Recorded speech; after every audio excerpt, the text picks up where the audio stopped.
En cierta ocasión estábamos en la playa. ¿Cuántos les gusta ir a la playa?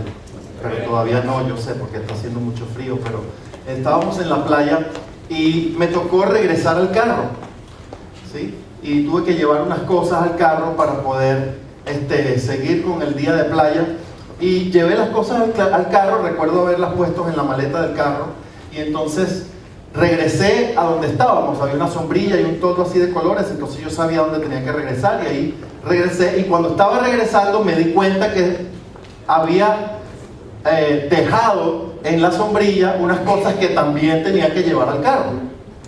Entonces, bueno, siempre yo como despistado, ¿verdad? Agarré las cosas de la sombrilla que estaban otra vez y caminé de regreso al carro. ¿Cuántos saben que los estacionamientos no están tan cerca de la playa? Y caminé de vuelta al carro. Cuando llegué al carro, que fui a abrir el carro, me di cuenta que ya no tenía conmigo la llave del carro. Yo decía, no puede ser, que hice la llave. Empecé a buscar, busqué por todas partes, busqué por debajo del carro, por los lados del carro, me regresé por todo el camino tratando de ver dónde estaba la llave. ¿Cuántos saben que se pierden las cosas fáciles en la arena? Traté de caminar el mismo caminito, paso por paso, mirando a ver dónde estaban las llaves. Ya comencé a preocuparme, empecé a sudar, dije, me va a tocar llamar la grúa, me va a tocar llamar a AAA, yo no sé, llamar a un vecino que me traiga la llave del carro.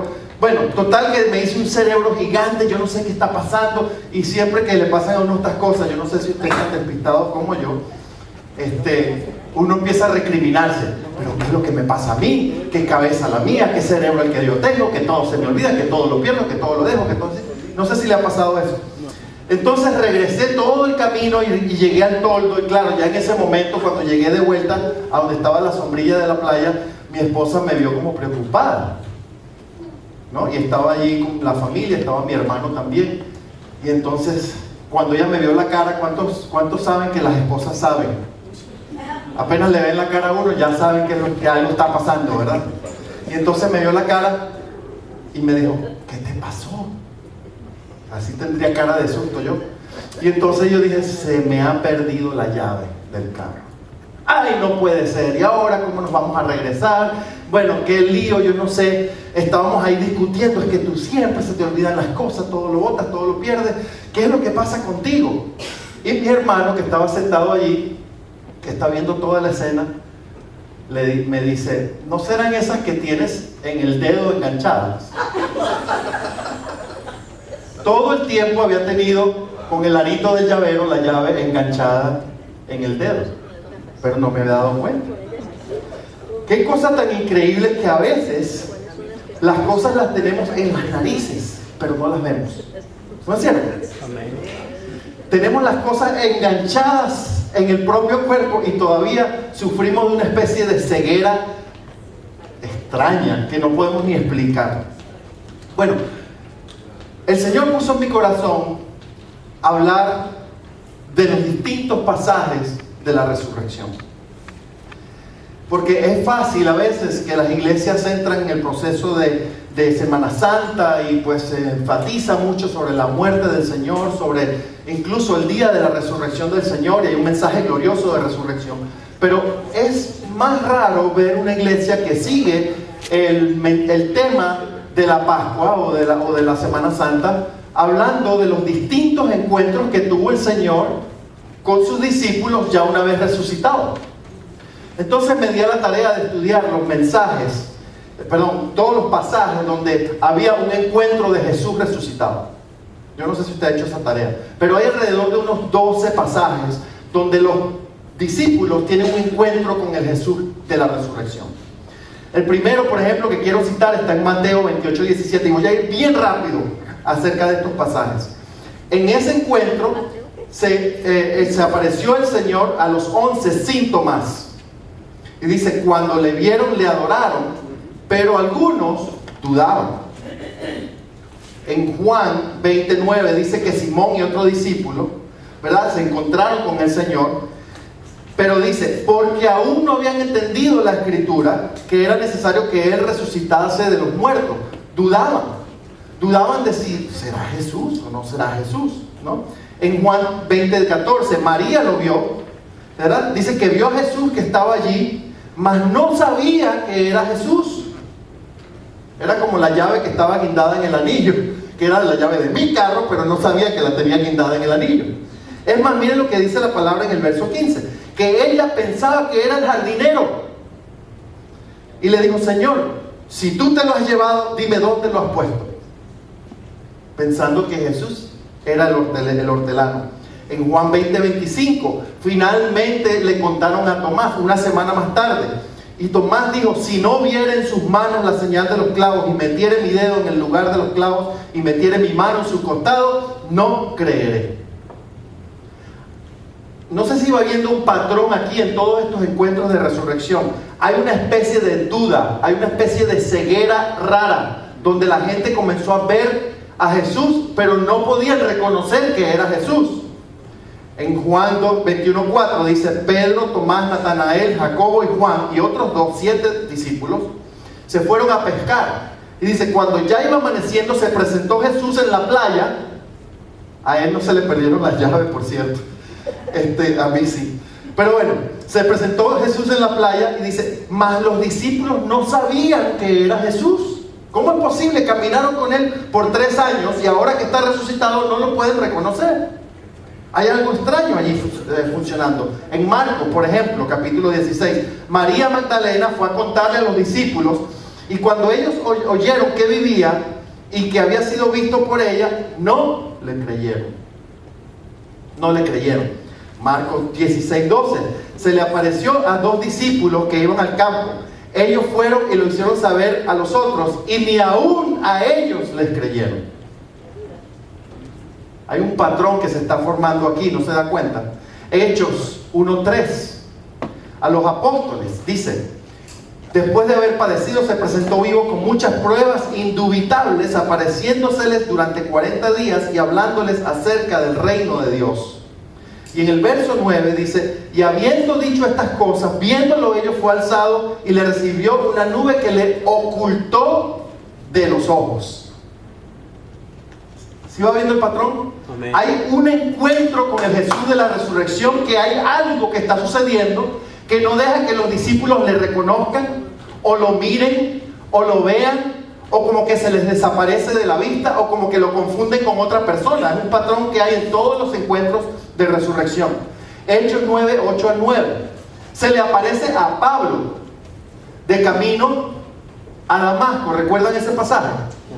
Y dice que entonces Saulo se levantó de tierra y abriendo los ojos no veía a nadie. Hasta el mismo Pablo sufrió del mismo problema, que no podía ver al Jesús de la resurrección. Así que llevándole por la mano le metieron en Damasco, donde estuvo 3 días sin ver. Este fue peor, se quedó ciego. No podía ver al Jesús resucitado, ni tampoco podía ver a nadie más. Ciego. En 1 Corintios 15, del 3 al 8, dice lo siguiente. Dice: primeramente os he enseñado lo que asimismo recibí, que Cristo murió por nuestros pecados conforme a las escrituras, y que fue sepultado, y que resucitó al tercer día conforme a las escrituras, y que apareció a Cefas, a Pedro, y después a los 12, después apareció a más de 500 hermanos a la vez, de los cuales muchos viven aún, y otros ya duermen. Y después apareció a Jacobo, después apareció a todos los apóstoles, y el último de todos, como un abortivo, me apareció a mí.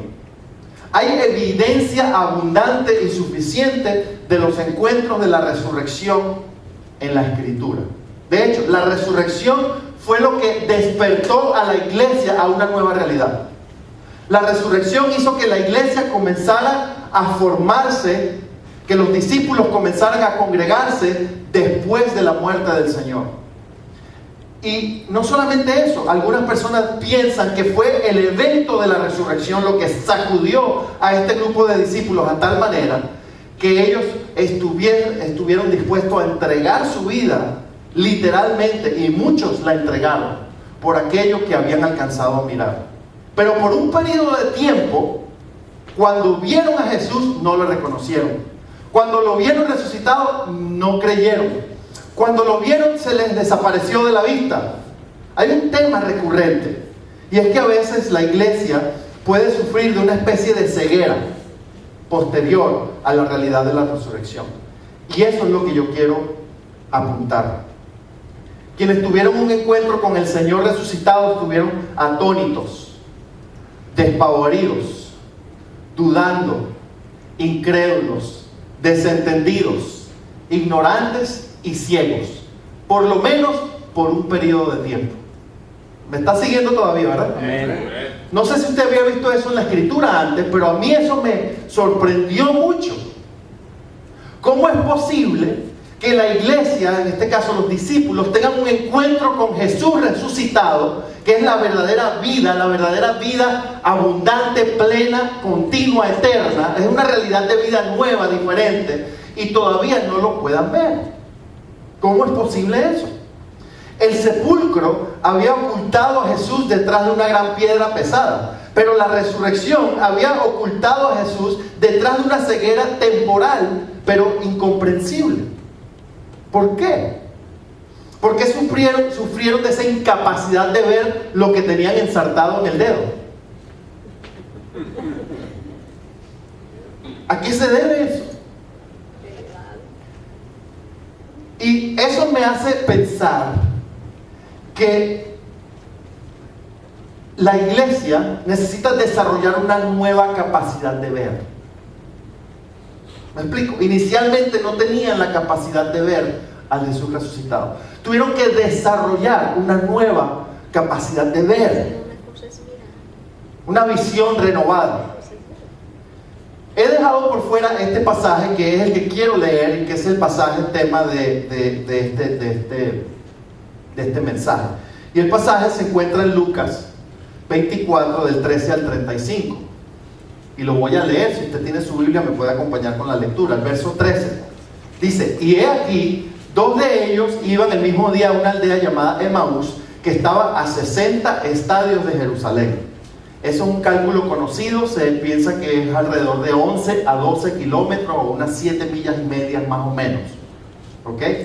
¿Por qué les hago esa aclaratoria? Porque ellos iban a pie a la aldea. Si una aldea está como a 7 millas y media más o menos, y usted va a pie, ¿cuántos han recorrido 7 millas a pie? Algunos, ¿verdad? Hemos recorrido 7 millas a pie. ¿Cuánto se tarda uno más o menos en recorrer si uno va caminando? Hora y media. 2 horas. Hora y media si va rapidito, 2 horas tal vez, ¿verdad? 2 horas es más el promedio de la gente normal, sobre todo si uno va conversando en el camino. De manera que estos discípulos estaban a 2 horas de su casa y se fueron a pie, ¿verdad? Y dice, e iban hablando entre sí todas aquellas cosas que habían acontecido la semana pasada. ¿Sí? Sucedió que mientras hablaban y discutían entre sí, Jesús mismo se acercó y caminaba con ellos. Parece latino el Señor, que se mete en la conversación de otros, ¿no? Mas los ojos de ellos, verso 16, mire esto, los ojos de ellos estaban velados para que no le conocieran. O sea, estos dos sufrían del mismo problema que sufrieron todos los demás. Inicialmente no pudieron verle, no pudieron reconocerle. Y les dijo, ¿qué pláticas son estas que tenéis entre vosotros mientras camináis? ¿Y por qué estáis tristes? Y respondiendo uno de ellos, que se llamaba Cleofas, le dijo, ¿eres tú el único forastero en Jerusalén que no ha sabido las cosas que en ella han acontecido en estos días?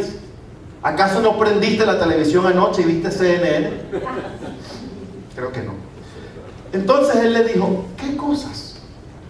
Y ellos le dijeron, de Jesús Nazareno, que fue varón profeta, poderoso en obra y en palabra delante de Dios y de todo el pueblo, y cómo le entregaron los principales sacerdotes y nuestros gobernantes a sentencia de muerte y le crucificaron. Pero nosotros esperábamos que Él era el que había de redimir a Israel, y ahora, además de todo esto, hoy es ya el tercer día que esto ha acontecido.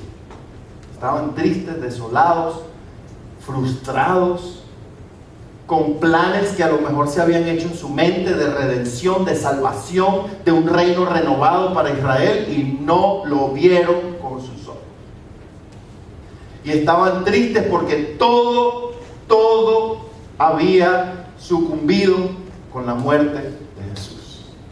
Toda esperanza, toda perspectiva, toda visión, todo futuro estaba muerto con la muerte de Jesús. Y no podían tener la capacidad de ver más allá de la muerte de Jesús. Yo no sé si a usted a veces le ha pasado esto, pero usted tiene esperanza de que le van a dar un buen trabajo y se lo dan a su compañero y no se lo dan a usted. Entonces usted pierde como esa, ¿será que no puedo hacer ese trabajo? ¿Será que no tengo la capacidad? Mueren los sueños, mueren las esperanzas. O tal vez usted pensaba que iba a tener una larga vida con su esposa y de repente su esposa es diagnosticada con una enfermedad terminal y está a punto de morir. Como me sucedió a mí, como muchos de ustedes saben. Se mueren las esperanzas, se mueren los sueños del futuro. Y entonces uno pierde la visión del futuro porque está enfocado en la visión del pasado, que fue muerte. ¿Me explico?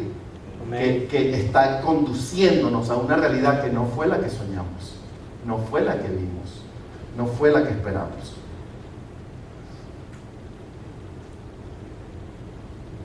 El verso 20 dice: ¿cómo le entregaron los principales sacerdotes y nuestros gobernantes a sentencia de muerte y le crucificaron? El 21, pero nosotros esperábamos que Él era el que había de redimir a Israel.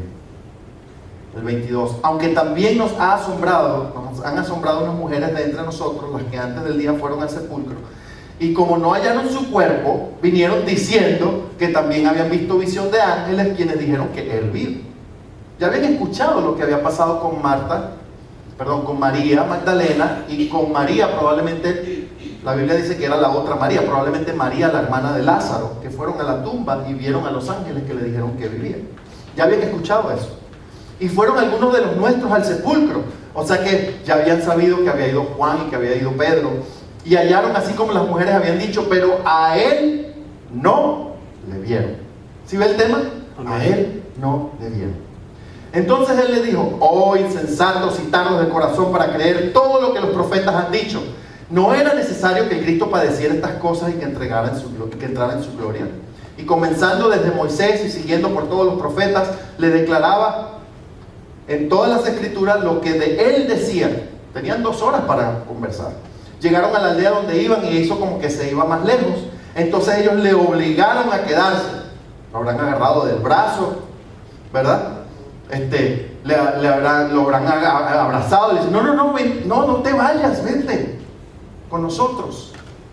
No se espantaron cuando fueron a jalarlo para que se quedara con ellos. Era una persona común y corriente, de carne y hueso. No era un fantasma. Era Cristo resucitado con plenitud de cuerpo y de gloria. Y entonces dice: aconteció, mas ellos aquí dice: quédate con nosotros. Y entonces Él entró pues a quedarse con ellos. Y aconteció que estando sentado con ellos a la mesa, tomó el pan y lo bendijo y lo partió y les dio. Entonces les fueron abiertos los ojos y le reconocieron, mas Él desapareció de su vista. Usted puede leer el resto del pasaje. La muerte fue una cosa incomprensible, pero la resurrección fue una cosa inverosímil. Nunca antes de Jesús había alguien resucitado. Bueno, tal vez un anticipo de la resurrección fue lo que vieron los discípulos cuando Jesús resucitó a Lázaro. ¿Ya? Pero antes de Jesús nadie había resucitado a nadie. Era una cosa inverosímil, casi difícil de creer. Había de hecho muchas discusiones teológicas y religiosas donde unos decían que sí era posible la resurrección y otros decían que no era posible la resurrección, y en eso se pasaban peleando y no se ponían de acuerdo. Algunos de nosotros es fácil entender el proceso de muerte. Nos pega, nos duele, pero lo entendemos. ¿Por qué lo entendemos? Porque la muerte tiene unas estadísticas impresionantes. El 100% de la gente muere. ¿No es cierto? Amén. Entonces la muerte es algo que es familiar. Si tenemos que enterrar a un ser querido, es duro, pero lo entendemos. Es parte de la realidad humana. ¿No es cierto? Amén. Es fácil enterrar un sueño. Es fácil dejar pasar una oportunidad. Es fácil que el trabajo ya no te guste más y que tengas que cambiar de trabajo. ¿No es cierto? Es fácil de repente empezar un negocio y que el negocio no dé resultado. Bueno, el 80% de los negocios no dan resultado. Cerraste el negocio y te moviste para hacer otra cosa. ¿No es cierto? La realidad de algo que se muere es fácil. En mi casa, por ejemplo, siempre me regalan plantas y todas se mueren. En mis manos, yo no sé qué pasa, pero todas se mueren. Un amigo un día me dijo, te voy a regalar un cactus, y también se murió. Pero la realidad de la muerte, se muere un perro, se muere una cucaracha cuando la pisamos. La realidad de la muerte es una realidad que afecta a todos. Lo que no es común es la realidad de la vida, de resurrección. Eso no es común. Eso requiere otros ojos para poder ver. Eso requiere otra experiencia para poder entender lo que Dios está haciendo. Y miren lo que hizo Jesús cuando llegó a la casa de estos dos hombres para que estos hombres pudieran ver. Hizo 4 cosas sencillitas. ¿Qué dice la Biblia? Que se sentó con ellos a la mesa, ¿no es cierto? Amén. Y entonces en la mesa había pan. ¿Y qué dice ahí? Dice que lo tomó. ¿Cómo dice? Lo tomó, lo bendijo, lo partió y lo dio. Diga, tomó, bendijo, partió, dio. Tomó, bendijo, partió, dio. Tomó, bendijo, partió, dio. Apréndalo bien porque al final le voy a hacer un examen. Es fácil porque si está el pan ahí, lo tomó, lo bendijo, lo partió y lo dio. ¿No es cierto? Es fácil esa estructura. Y yo quiero sugerirte que si tú necesitas desarrollar nuevos ojos para poder ver, tienes que hacer lo que hizo Jesús. Tienes que tomar, bendecir, partir y dar. Y me voy a explicar.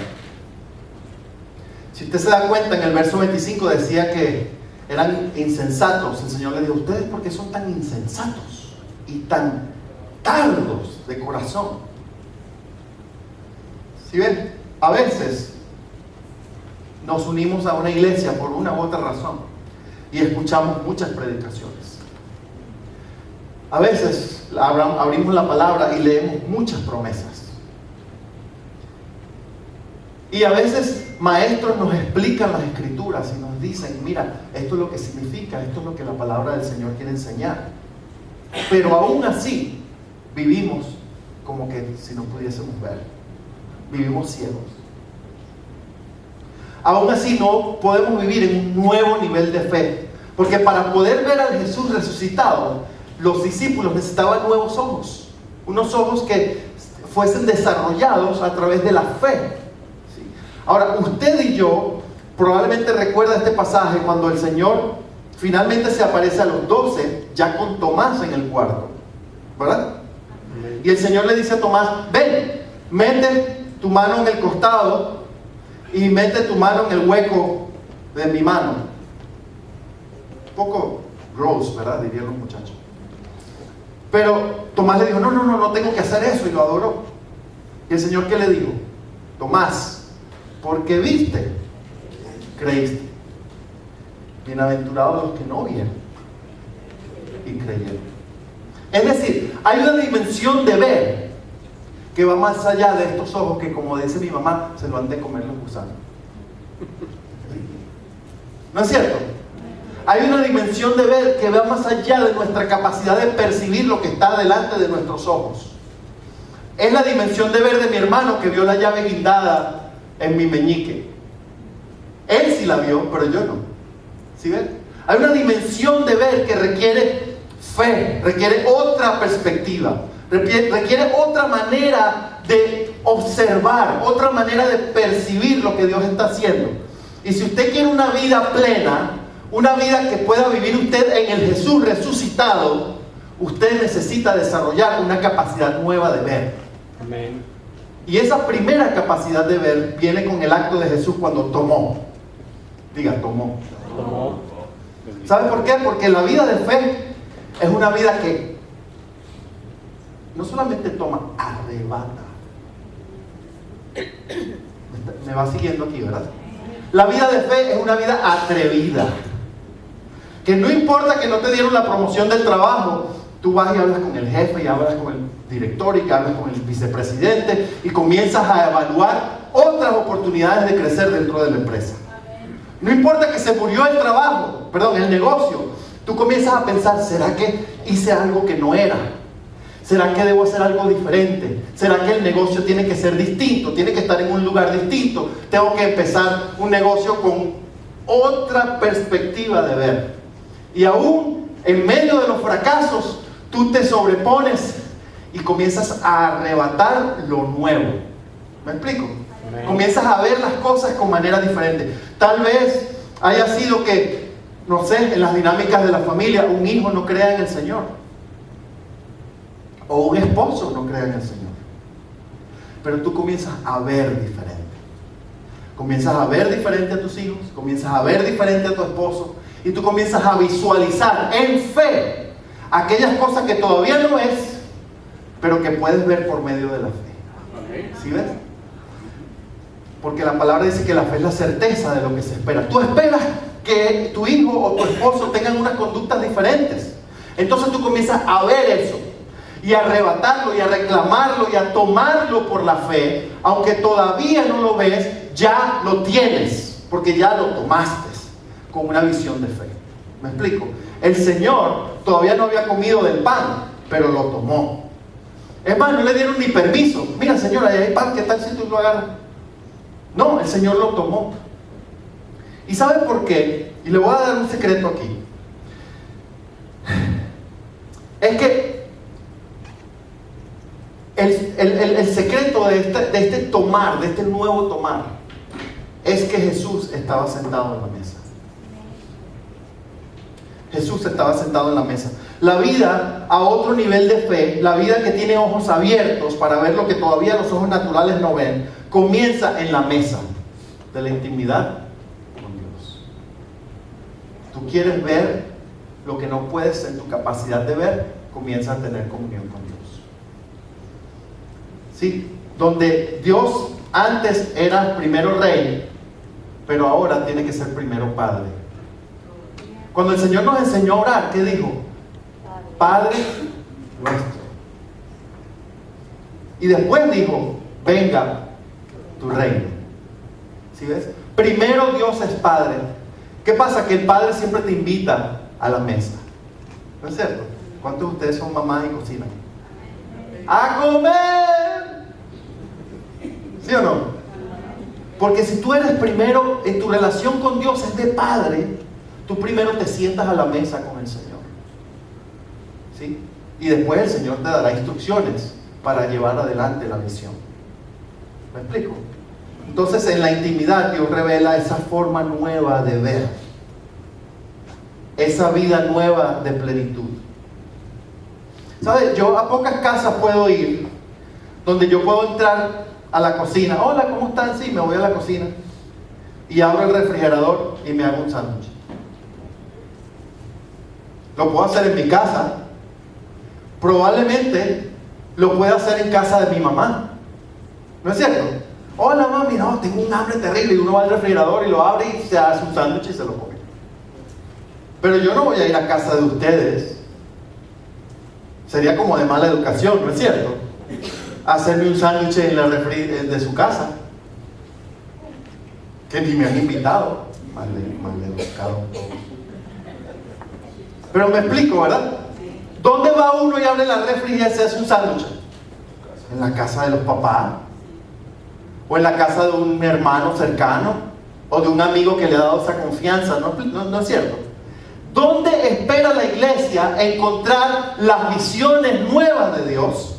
Si no va a la casa del Padre de los cielos, abre la refri y se hace su sándwich. ¿Me explico? Amén. ¿Cuándo fue la última vez que te fuiste en la intimidad con Dios y dijiste, yo quiero ver esto que es nuevo, que no lo veo, que es difícil de alcanzar, que es probablemente imposible. Nada más difícil de alcanzar y más imposible que la resurrección. Y sin embargo, el Señor permitió la resurrección para que nosotros tuviésemos una visión nueva de la vida. Para que nosotros pudiésemos entrar a la casa del papá y hacernos el sándwich que quisiéramos.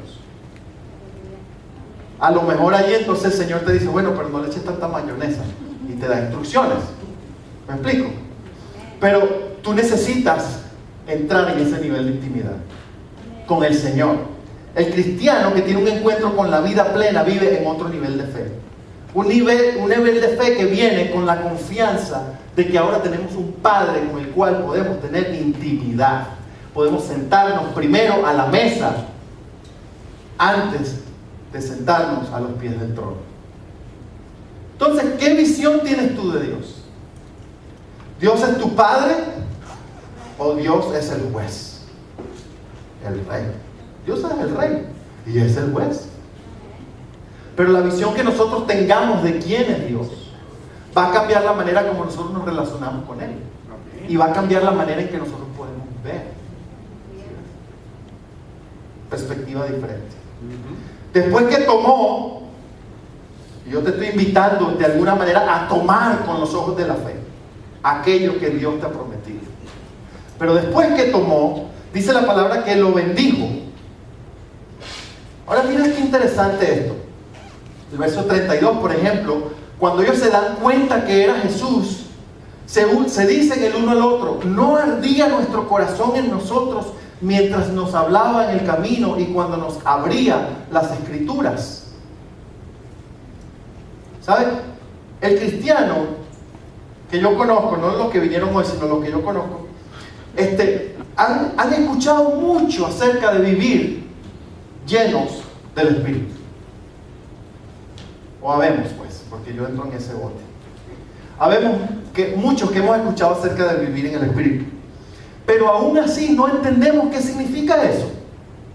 Es como, no solamente lo que está delante de los ojos que no podemos ver, es como lo que se nos dice y no podemos entender.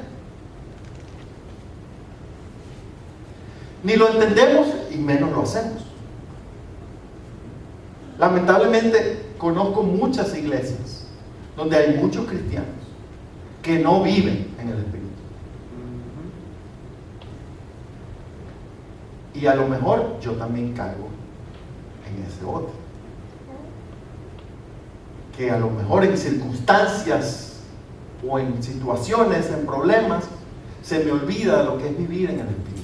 Y yo te voy a dar una clave.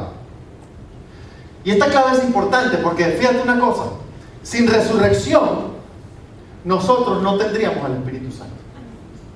El Señor Jesús lo dijo, no les conviene que yo me vaya para que venga el otro Consolador. ¿No es cierto? Porque el otro Consolador puede estar en cualquier parte del mundo, puede estar en Corea y puede estar en Fontana. El primer Consolador en el cuerpo solamente podía estar en Jerusalén o en Galilea. ¿Me explico? Pero este Consolador está en todas partes y nos conviene. La resurrección liberó el Espíritu Santo o entregó el Espíritu Santo en la vida de todos los creyentes. ¿Verdad? Entonces el mismo Espíritu, dice Romanos 8:11, que el mismo Espíritu que levantó al Señor de los muertos vive en nosotros. El mismo Espíritu. Ahora mira, te voy a decir, este es el secreto. El Espíritu Santo nunca opera independiente de las Escrituras. Nunca. Si ves, estos discípulos dijeron, no ardía el corazón cuando nos revelaba las Escrituras. ¿Tú quieres que arda tu corazón? Que te arda primero por las Escrituras. Mira, te voy a ponerlo de esta manera. Jesús tomó pan. ¿Con qué se hace eso? Con las manos. Lo partió. ¿Con qué se hace eso? Lo entregó. ¿Con qué se hace eso? Ahora, lo bendijo. ¿Con qué se hace eso? ¿Saben qué es difícil?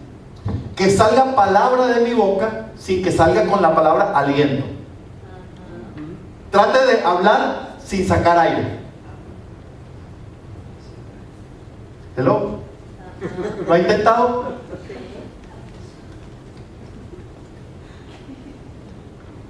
La única manera en que salen palabras de mi boca es por el aliento que hay dentro de mí.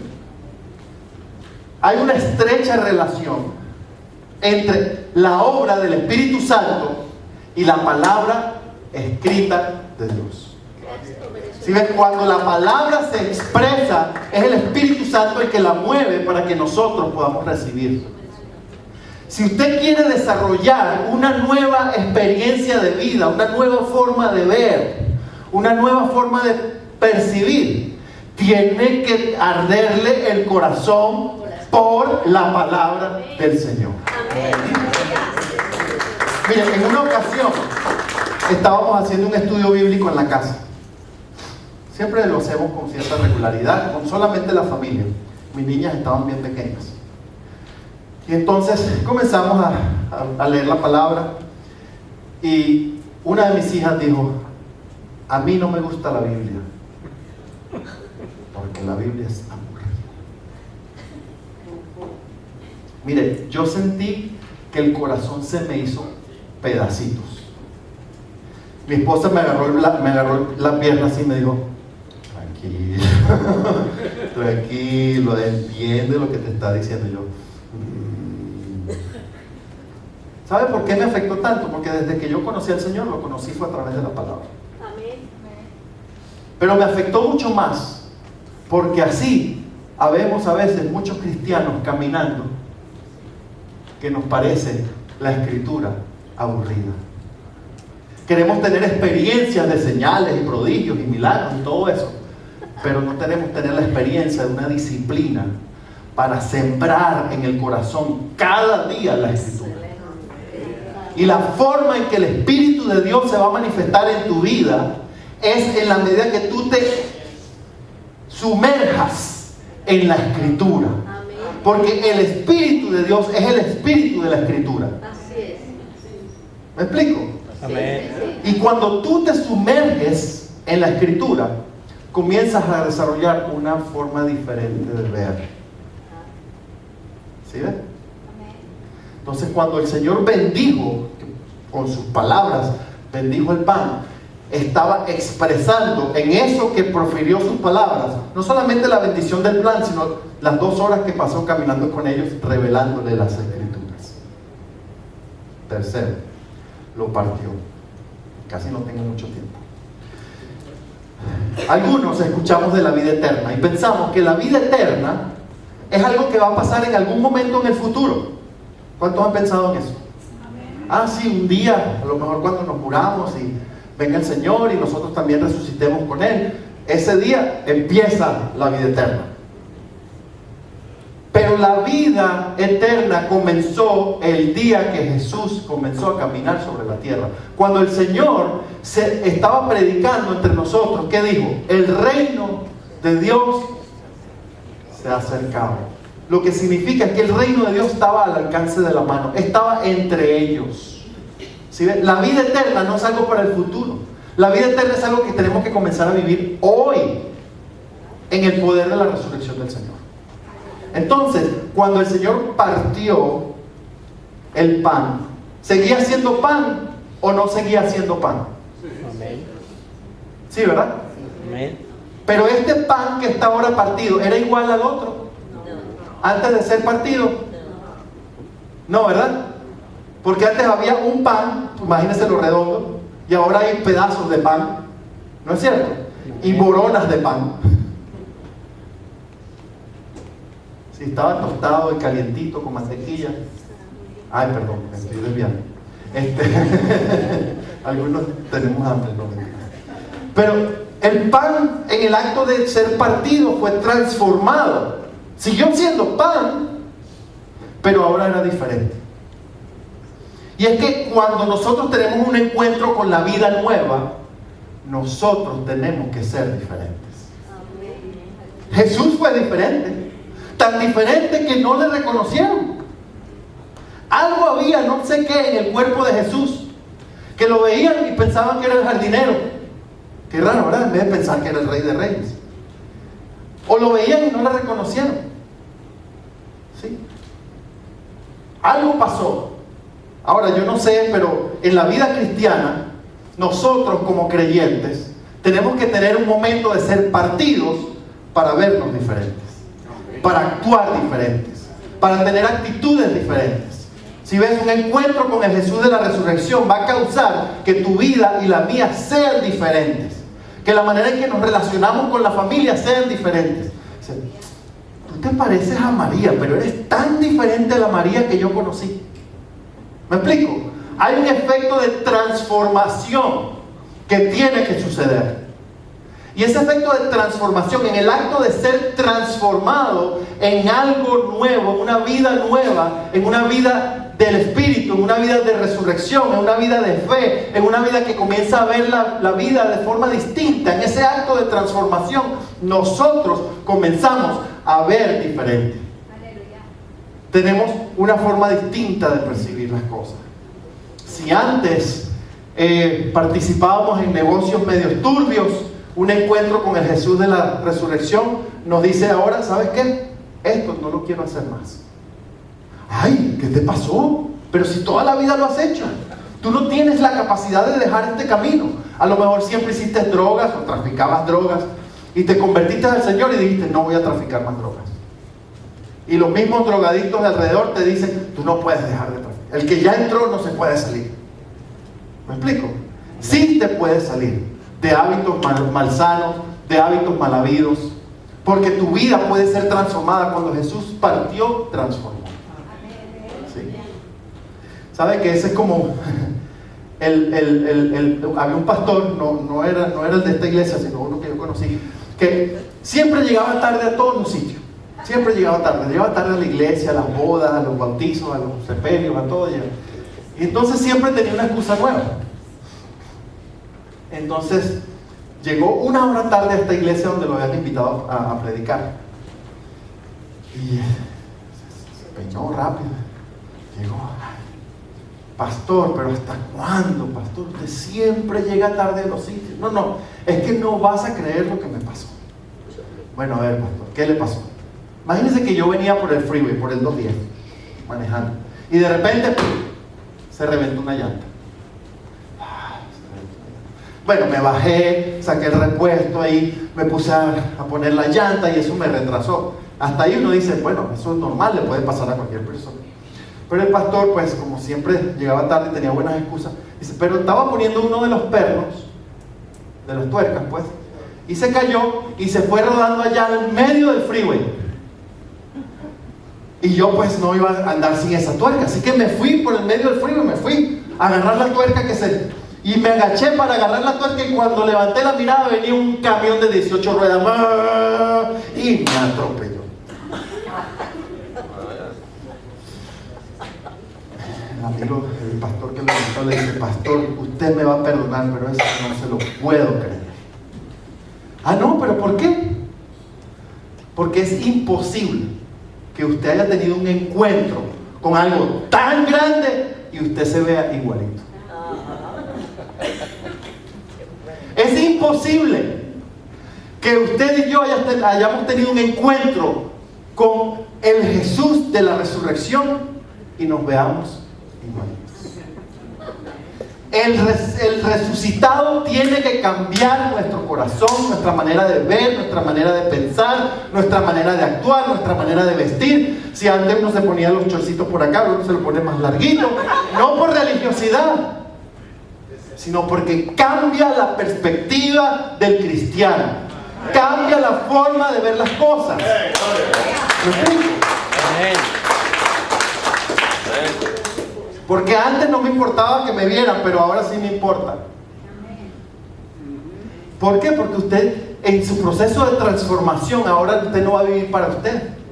¿Usted vive para quién? Para Cristo. ¿No es cierto? Entonces cambia nuestra visión. Lo tomó, lo bendijo, lo partió, y la cuarta cosa, ¿qué hizo? Lo dio. Lo dio. Escuchamos muchas veces acerca de entregar la vida en servicio por los demás. Pero, ¿qué hacemos cuando pasamos por alto la necesidad? ¿Qué hacemos cuando vemos a alguien que está sufriendo y decimos, bueno, a lo mejor el pastor sí la puede ayudar? Nos hacemos de la, ¿cómo se dice la expresión? De la vista gorda. Bueno, una vista gorda me imagino que ve menos, por lo menos. Lo que le pasó a lo mejor a algunos de estos discípulos que vieron a Jesús, no lo entendieron. No sé si era que tenían la vista gorda. ¿Perdón? O corta, pudiera haber sido. Y es que sin la resurrección no hay una vida de gracia. ¿Saben que la palabra gracia lo que significa es dar, dadivosidad? Cuando uno dice, ay, muchas gracias, es la misma palabra. ¿Por qué? Porque recibió una gracia que antes no tenía. ¿Me explico?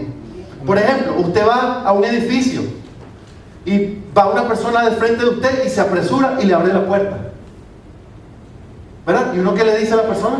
Gracias. Muchas gracias. ¿Por qué? Porque si usted no me abre la puerta, lo hubiese tenido que abrir yo. ¿No es cierto? O a lo mejor estás pasando una necesidad muy fuerte y viene un hermano de la iglesia y te lleva 2 bolsas de comida. ¿Y usted qué le dice? Gracias. No, hermano, llévese esa comida, no la quiero. ¿O qué le dice? Gracias. Muchas gracias. ¿Por qué? Porque recibió una gracia que antes no tenía. ¿Me explico? Pero la palabra gracia lo que significa es recibir algo que a usted le dan, ¿verdad? Y por lo cual entonces usted está agradecido por lo que recibió. Miren lo que dice Mateo 10:8.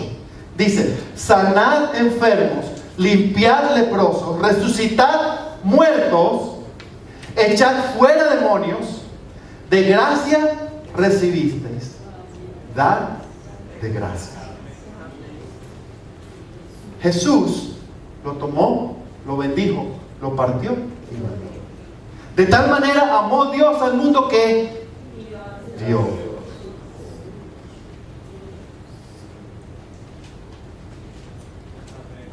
Se puede dar sin amar, pero no se puede amar sin dar. No vivimos para obtener, sino para dar. La vida abundante, el desarrollar una nueva visión de la vida, significa una vida que ahora está enfocado en dar a los demás. En dar.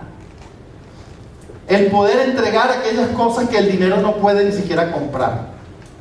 Mire, y aquí voy cerrando, cuando Pablo tuvo su encuentro con el Jesús de la resurrección, si usted recuerda el pasaje, lo puede leer, está en el libro de Hechos, capítulo 9.